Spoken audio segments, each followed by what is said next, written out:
So in this Inkscape tutorial video, I'm going to be showing you guys how to draw a straight line here in Inkscape. So once Inkscape is opened up, if you go to the left hand side of your screen, I want you guys to go ahead and use the pencil tool right here.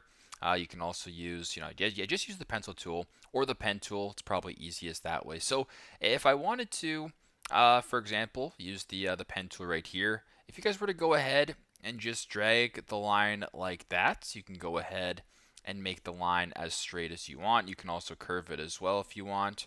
Make sure that you press it once it's done, just like that, and that's the simplest way on how you guys can create straight lines. Now, if you go to the pencil tool right here, you can go ahead, and if you just were to go ahead and just try to hand bomb it like this, the line, of course, won't be straight.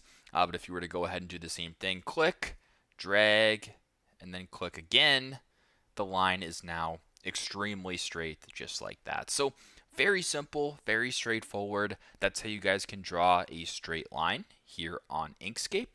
Thanks again for watching, and I hope this video helps.